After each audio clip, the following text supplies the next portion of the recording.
The sun doesn't shine every day. The storms will come. There are times when the nights will be long and dark and you will be alone. There will be times when the darkness seems to consume everything.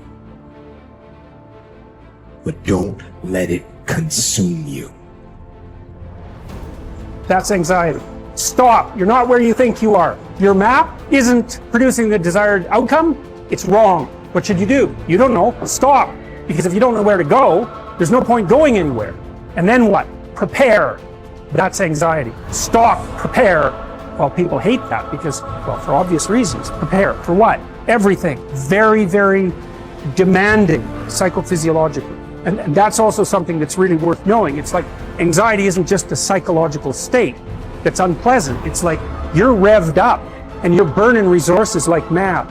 And you're in a biochemical state such that's optimized for quick action, but that's toxic if you inhabit it for any length of time. So not knowing what to do, that is not good. And it isn't just that it makes you feel bad. It's you're running your machinery faster than you can replenish it.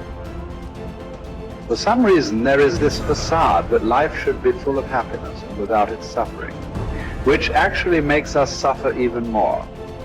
Because when we get sad or something bad happens, we do not only feel bad about the thing itself, but we also feel bad because our life is not the way it is supposed to be. Not realizing suffering and sadness is just a part of life, and they're inevitable. Unless you learn your lesson, it will keep hurting. Not only it will never stop, it will also keep increasing the amount, so you won't get used to it. And it doesn't matter how you get knocked down in life, because that's going to happen. All that matters is that you got to get up. You have to get up. Whatever experience you're having right now, it has not come to stay. It has come to pass. Sometimes you have to just back up and go within yourself and pray and meditate and recharge your batteries. Go away, clear your head, and then come back and look at it from a different vantage point. Don't operate while you are under the spell or the effect of what's going on. Don't allow your emotions to control you. We are emotional, but you want to begin to discipline your emotion. If you don't discipline and contain your emotions, they will use you. You don't have to force yourself or motivate yourself to think negatively, to be depressed, to beat yourself up over the head, to feel loaded with guilt. You don't have to make any effort to do that. Your mind is on automatic. It will do that by itself.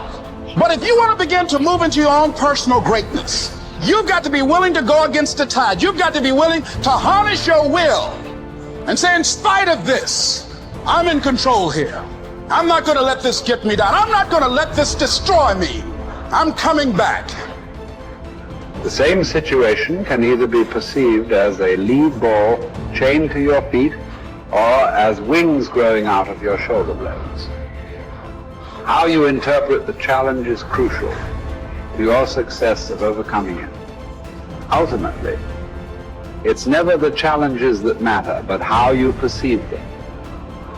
If you work at that which is before you, following right reason seriously, vigorously, calmly, without allowing anything else to distract you, but keeping your divine part pure, as if you should be bound to give it back immediately. If you hold to this, expecting nothing, fearing nothing, but satisfied with your present activity according to nature, and with heroic truth in every word and sound which you utter, you will live happy. And there is no one who is able to prevent this.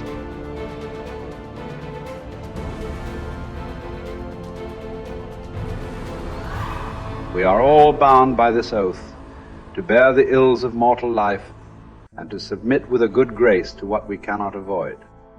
So the spirit must be trained to a realization and an acceptance of its lot.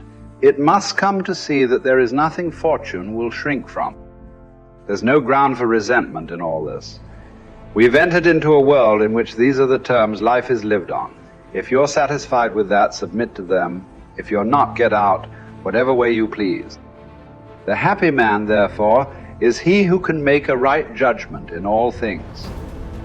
He is happy who in his present circumstances, whatever they may be, is satisfied and on friendly terms with the conditions of his life, that man is happy, whose reason recommends to him the whole posture of his affairs.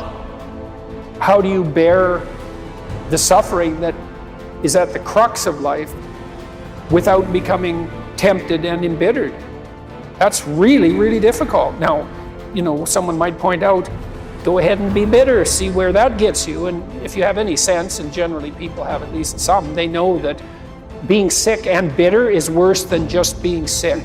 And that being right, it's worse, but it's very hard temptation to avoid. Sometimes you want to be bitter just out of spite in some sense, because things are so terrible.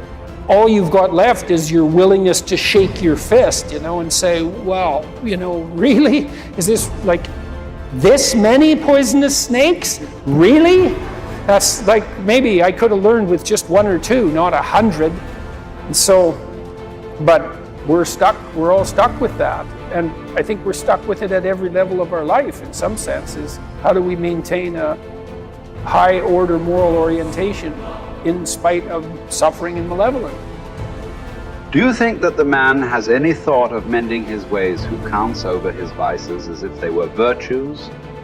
Therefore, as far as possible, prove yourself guilty, hunt up charges against yourself, play the part first of accuser, then of judge, last of intercessor. At times be harsh with yourself. Set yourself free for your own sake.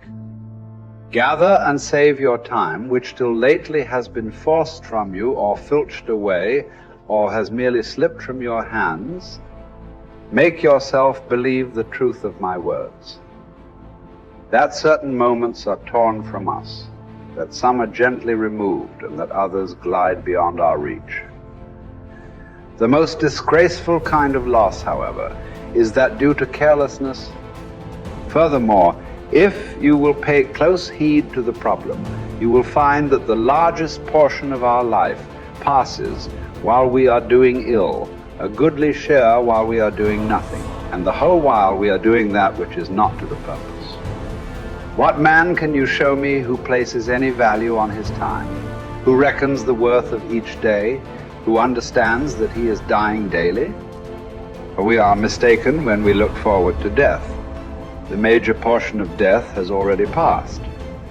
Whatever years be behind us are in death's hands. We should not manifest surprise at any sort of condition into which we are born, and which should be lamented by no one, simply because it is equally ordained for all. Yes, I say equally ordained, for a man might have experienced even that which he has escaped.